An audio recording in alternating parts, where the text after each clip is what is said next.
Why are Europe's great powers losing the ability to govern themselves?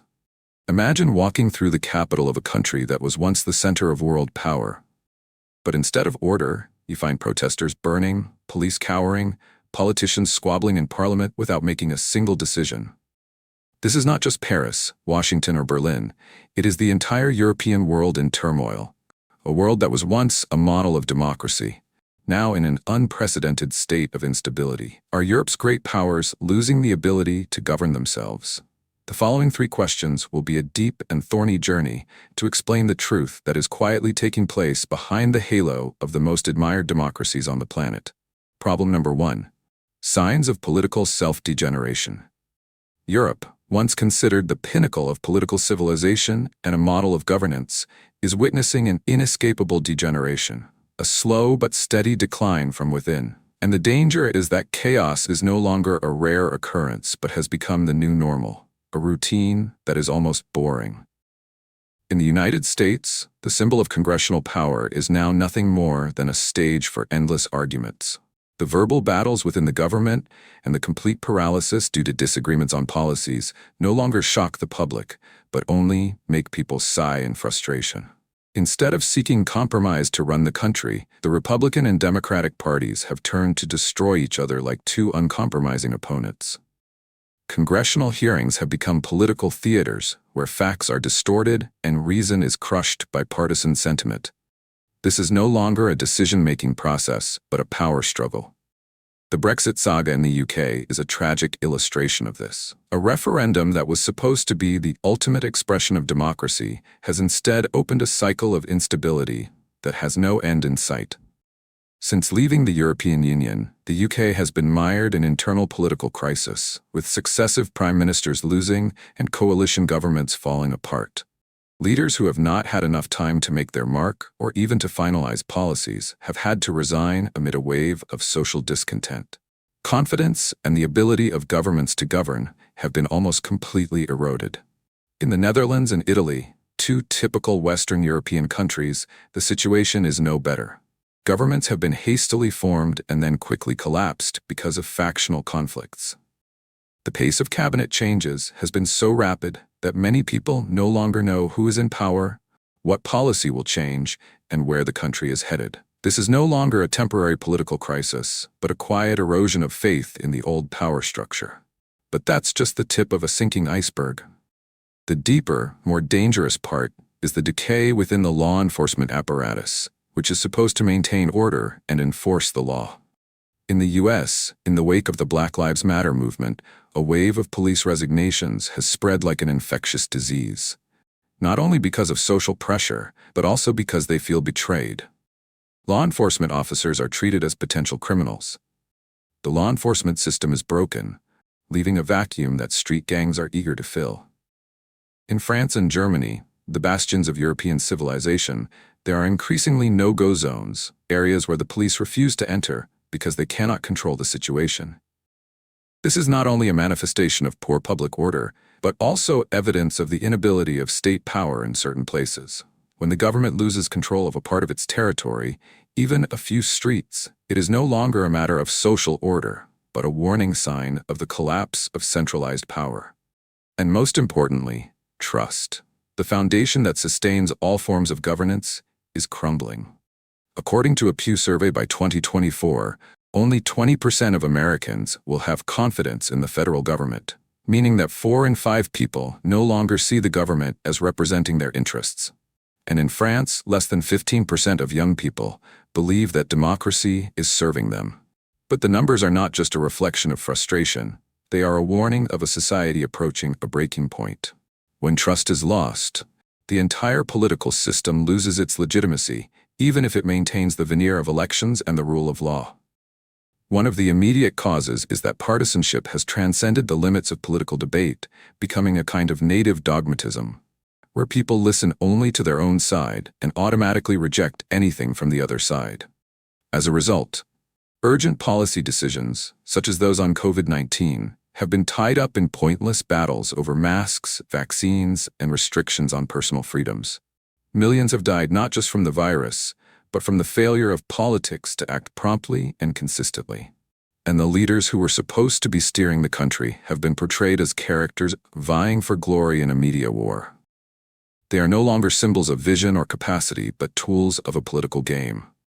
A game with no winners, only society as a loser. This degeneration does not come from a single event, but is the cumulative effect of many years of ignoring warning signs. And now, as the veil of civilization gradually thins, it is becoming clear that Europe is not only in crisis, but is strangling its own ability to recover. Problem 2. The liberal capitalist cause is eating itself. No foreign power can defeat Europe.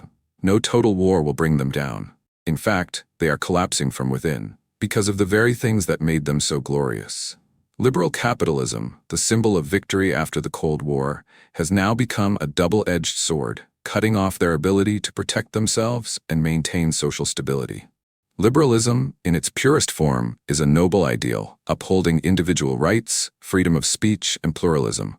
But taken to its extremes, it ceases to be a foundation for community and becomes a catalyst for disintegration. European society today is like a broken mirror. Every group, every race, every community lives in a world with its own values. No one accepts a common moral standard or truth. When everyone is right, there is no consensus. When everything is debatable, nothing is enforceable. From immigration policy to sex education in schools, every topic is turned into an ideological battle. The result, a society stuck in its own diversity. Meanwhile, popular democracy, once hailed as the pinnacle of political wisdom, is slowly turning into a cheap theater. Lawmakers who were once seen as representing the will of the people now compete on social media, live streaming their arguments to gain views and likes. Parliamentary debates are no longer about formulating policy, but about naming the enemy, setting traps for each other, ridiculing each other. The more noisy, the more scandalous, the more beneficial. Democracy becomes a bloody media game, where the voice of reason is drowned out by cheap, untrue slogans. Worse, the political system is now just a facade. Where does the real power lie? Not in parliament, nor in the president. It lies in the hands of tech, financial, and pharmaceutical corporations. Big tech, big pharma, Wall Street. The people who make the laws are not the people, but lobbyists who represent the super rich. This makes people feel deeply betrayed, because if votes cannot change policy, then democracy is dead, just not officially recognized. In the economic sphere, the free market model, once hailed as an engine of growth, has become a tool for the accumulation of absolute power. Inequality has reached absurd levels. A few individuals control more wealth than millions of people combined. The middle class, once a stable pillar of European society, is disintegrating. It can no longer afford housing, university education, or medical care. Education, healthcare, and housing, instead of being public services, are now expensive commodities where access depends on ability to pay, not real need. And that is the core contradiction. Unfettered capitalism has created wealth, but it has not distributed it fairly. It has elevated the individual, but broken the bonds of community. It promises freedom, but leaves millions feeling left out. And when a model no longer serves the majority, collapse is only a matter of time. Problem 3. The conflicts simmering inside Europe. The collapse does not come from war, it comes from internal cracks. The European migrant crisis is a case in point. France, Germany, and Sweden opened their doors to millions of refugees on humanitarian grounds. But cultural, religious, and linguistic differences prevented these communities from integrating. The slums and immigrants became breeding grounds for extremism. This was accompanied by the rise of nationalism and cancel culture. The original awakening ideology had a humanitarian purpose, protecting equal rights, but it quickly transformed into a tool to silence, eliminate, and overturn all traditional values. The army, schools, and research institutes became places of political compliance rather than places of intellectual and security service. What about the younger generation? They turned their backs on the system. Voting among Gen Z in the US has plummeted. Surveys in Europe show that a majority of young people do not believe that current democracy will provide them with a good future. Political apathy is widespread. A society where the next generation no longer wants to participate in its functioning is a society that is at a breaking point. And when the education system is politicized, students graduate lacking critical thinking, lacking a core cultural foundation, and easily drawn into extremist movements they do not understand. That is how a society loses its future. When Europe no longer has the leadership role, When Europe is in turmoil, the rest of the world is in turmoil. America and Europe were the locomotives of the post-World War II global order. But now they no longer have the capacity to maintain that role. From Afghanistan to Ukraine, Europe shows its inability to resolve crises. NATO is internally divided. The European Union is at odds over everything from economics to foreign affairs. The world looks to Europe not with trust but with suspicion. Who will dare rely on allies whose policies change with each presidential term? Power gaps are opening up, and other forces are filling them. Russia, China, even radical Islamist states are challenging the old order. The balance of power is shifting, and the scariest thing is that Europe can no longer stop it. Europe's failure to export democracy to the Middle East, North Africa, or even Eastern Europe is eroding its global credibility. Countries that once admired the European model are now turning away from it and seeking other models that are more pragmatic, less idealistic, but more effective. Soft power is losing its effectiveness. Who will take over when Europe retreats? The world does not operate in a power vacuum. As Europe falters, stagnates, and flounders in its own internal crisis, a new set of forces has quickly emerged to fill the void. Change is no longer hypothetical, but has begun to shape reality. A new order is emerging, where Europe is no longer the leading center but only one of many poles of power. The BRICS alliance, once considered a loose economic bloc, is gradually transforming into a geopolitical force to be reckoned with. The addition of key countries such as Saudi Arabia, Iran, Egypt, and the UAE, oil powers and regional financial centers, has taken BRICS a big step towards challenging the US dollar. They are building a parallel payment system, talking about de-dollarization, trading oil in local currencies, something that seemed impossible a decade ago.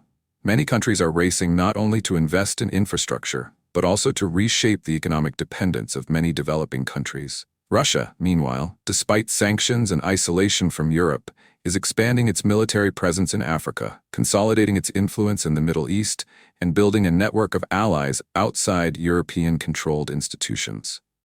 The irony is that Europe, through its complacency and internal chaos, has helped create the conditions for the rise of its rivals. By weakening its own democratic institutions, losing the trust of its people, and rejecting its role as global leader. They have ceded the geopolitical playing field to forces that were once seen as marginal. From Asia to Africa, a growing number of countries are experimenting with non-European models of development, where the state is enhanced, order is prioritized over unfettered freedom, and national identity is promoted over faceless globalization. These models are not perfect, but they are clearly gaining traction as alternatives. The world is changing, and in that change, Europe is no longer as central as it once was. Europe still has opportunities, but the window is closing. The crisis it faces is not something that can be solved by a presidential term or an economic bailout. It is a fundamental crisis, with social trust broken, values fragmented, and institutions manipulated by vested interests. The elements that once made Europe strong, freedom, democracy, and markets, are now counterproductive as they no longer have a balance. Freedom without responsibility and limits will turn into chaos. Democracy without images on social media will be reduced to a stage of nonsense. If markets are left to the whims of superpowers, they will no longer serve people, but only profit.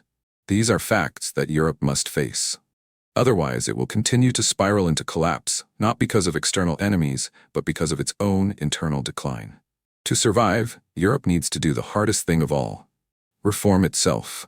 It needs to restore social trust by reimagining the role of the state as a public service, rather than a lackey of the market. It needs an education that teaches people to dialogue rather than judge, to respect rather than demand unbridled entitlement. They need leaders who are not just sloganeering, but dare to go against the current for the long-term benefit. This is a moment to choose between awakening and recovery, or letting history close the door that once opened brilliantly. Greatness does not come from maintaining the old halo, but from the ability to regenerate after crisis. Without a courageous political generation, if European society continues to be complacent and blind to the signs of self-destruction, the future will not be one of reconstruction but of death. A glorious chapter in human history, but it is time to close. Conclusion. When we look at what is happening in Europe, we see not only the decline of a political model, we see a warning to the whole world that no empire is immortal, that any system, no matter how brilliant, will eventually perish if it does not self-correct. And Europe, once a bird, is no exception.